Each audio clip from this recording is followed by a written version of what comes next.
Hello friends, welcome to my channel Kehkasha YouTuber channel में आपका बहुत बहुत स्वागत है, वेलकम है। तो फ्रेंड्स, हम आपको बता दें, इंडियन आइडल सीज़न 12 के विनर पवनदीप राजन आने वाले हैं SS4 में। जी हाँ दोस्तों, क्योंकि SS4 शुरू होने ही वाला है, ऑडिशन शुरू होने लगे हैं और उसका कुछ ही दिन में प्रोमो भी नज़र आने वाला है। लेकिन दोस्तों, यहाँ पे सबसे बड़ा सवाल यही उठता है, क्या पवनदीप राजन इसमें वापसी करेंगे? क्या आएंगे SS4 में? और अगर आते भी हैं तो क्या मेंटोर बन के आएंगे या फिर वो जज बन के आएंगे? तो चलिए दोस्तों, पूरी खबर हम आपको आगे बताएं इस रिपोर्ट में कि आखिर पवनदीप राजन ही सिर्फ SS4 में आने वाले हैं या फिर अरुणिता को भी साथ में लेकर आया जा रहा है। तो पूरी खबर जानने के लिए आपने अभी तक हमारे चैनल को सब्सक्राइब नहीं करा है, सब्सक्राइब कर लें और बेल आइकन भी ज़रूर दबा दें ताकि अगली नोटिफिकेशन आपको सबसे पहले मिले। तो दोस्तों, जैसा कि हम सभी को पता है, पवनदीप राजन SS4 में और अरुणिता पहले भी आ चुके हैं। लेकिन दोस्तों, तब उनका शुरुआत था जब ये लोग आए थे, ऐसा मॉनिटरिंग कर रहे थे ये कंटेस्टेंट की। लेकिन दोस्तों, अब यहाँ पर सवाल ये उठता है, क्या SS4 में ये लोग फिर आएंगे एज आ मॉनिटरिंग करने के लिए या फिर यहाँ पर ये जज बन के आएंगे?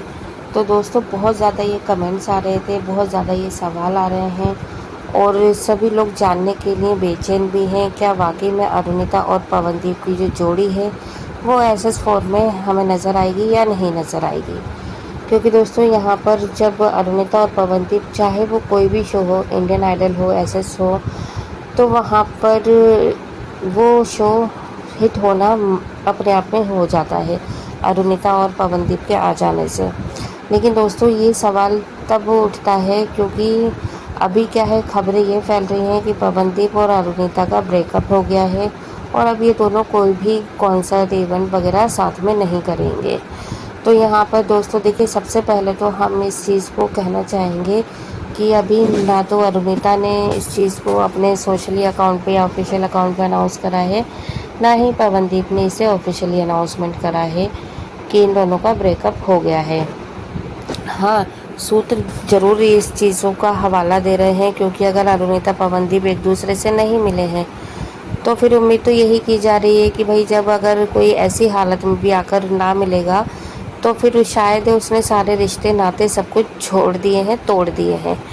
तो इसका पूरा पूरा जो इशारा है वो अरुणिता की ही तरफ है कि अगर अरुणिता को पवनदीप की ज़रा सी भी फिक्र होती, ज़रा सा भी उनके मन में रहम होता, प्यार होता, फिक्र होती, तो शायद अरुणिता पवनदीप से ज़रूर मिलने के लिए आती। लेकिन ऐसा हुआ ही नहीं। अरुणिता और पवनदीप की एक भी फ़ोटो हमें दिखाई नहीं दी, ना ही आपको दिखाई दी। इसलिए फैंस का ये सवाल करना बहुत ज़्यादा लाजमी बन जाता है कि भाई शायद दोनों के बीच में ब्रेकअप हो गया, क्योंकि ब्रेकअप होने के बाद ही कोई ऐसा होगा कि वो मिलेगा। क्योंकि यहाँ पर अगर दोनों ने अपने रास्ते हमेशा के लिए अलग कर लिए हैं, चाहे वो काम हो यानी कि प्रोफेशनल हो या फिर पर्सनल रीज़न, तो फिर चाहे पवनदीप के साथ में कोई भी घटना घट जाती, अरुणिता का ना मिलना लाजमी है। लेकिन अगर ऐसा कुछ भी नहीं है, दोनों के बीच में सही कुछ, सारा कुछ सब अच्छे से चल रहा है,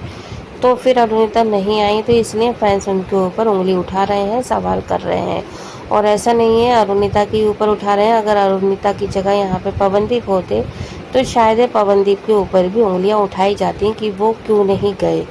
तो दोस्तों, ये सवाल एक अपनी जगह है, बाकी फैंस के मन में अभी यही सवाल उमड़ रहा है क्योंकि SS4 भी शुरू होने वाला है और उसमें अरुणिता और पवनदीप का ये सवाल उठ रहा है, क्या ये फिर से मॉनिटरिंग करेंगे, यानी कि जो कंटेस्टेंट आते हैं तो ये क्या उनको से मॉनिटरिंग ही करते रहेंगे या फिर उन्हें कुर्सी दी जाएगी जजेस की, एज अ जज आएंगे? तो यहाँ पे दोस्तों, हम अगर अपनी पर्सनल राय बताएं तो अगर इन्हें ऑफ़र मिलता है सिर्फ और सिर्फ मॉनिटरिंग करने का, कंटेस्टेंट की देखरेख करने का, या उनको मतलब कोई आके ये कहे कि भाई तुम्हारी टीम वालों ने अच्छा गाया है या तुम्हारी टीम को अभी और मेहनत करने की ज़रूरत है या फिर ये कमी है वो कमी है तो थोड़ा सा और सिखाएं, बाकी अच्छा करा है, तो ये सारे जो कमेंट्स मतलब मिलने हैं, तो अब हम नहीं चाहते कि ये चीज़ें अब अरुदीप सुने, यानी कि अरुणिता या पवनदीप सुने, क्योंकि हमें ऐसा लगता है पर्सनली तौर पर कि अब अरुणिता और पवनदीप खुद अपने आप में इतने ज़्यादा स्टेबल हो चुके हैं, इतने ज़्यादा काबिल हैं कि हमें नहीं लगता कि कोई और इन्हें इनकी गलतियाँ आकर बताए एज अ जज। जैसे कोई जज आता है तो इनको ये चीज़ बोले कि आप अपनी टीम के बच्चों को या कंटेस्टेंट को थोड़ा सा और सिखाइए आप। तो शायद अगर ऐसा कोई इन्हें ऑफ़र मिलेगा तो अब हमें पर्सनली ऐसा लग रहा है कि इन दोनों को एक्सेप्ट नहीं करना चाहिए।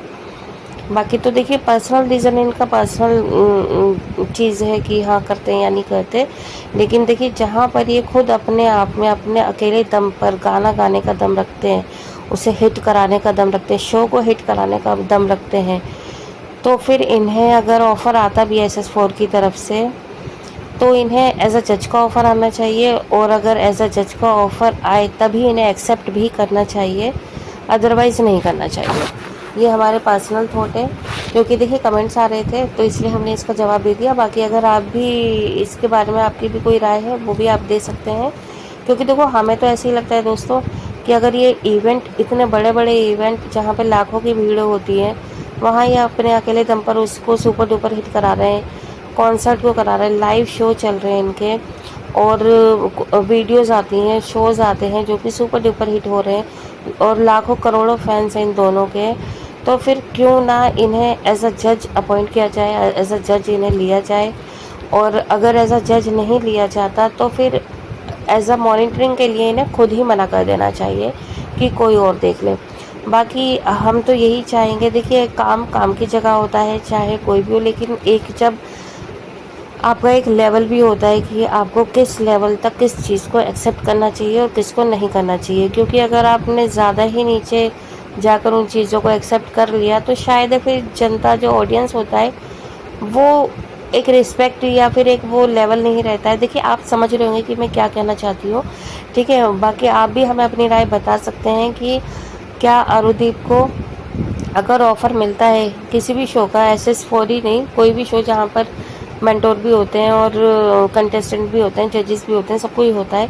तो वहाँ पर अब इनका क्या लेवल है, इनको क्या पोस्ट मिलनी चाहिए, क्या इन्हें कुर्सी मिलनी चाहिए जज की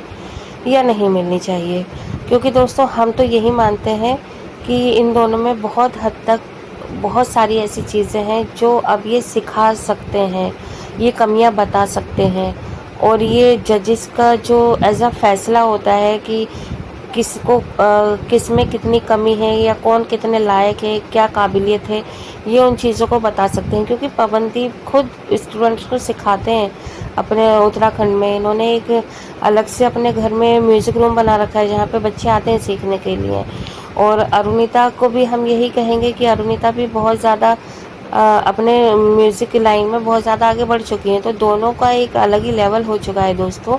बाकी देखिए एक लड़ाई झगड़ा ये सारी चीज़ें अलग है, और एक बड़ा सवाल ये भी उठता है कि अगर अभी पवनदीप चल तो पा नहीं रहे तो ये SS4 में कैसे आएंगे, क्योंकि अभी भी इनकी सर्जरी हुई है, अभी बहुत सारी चीज़ें इनको अभी रिकवरी में हैं चीज़ें। तो दोस्तों देखिए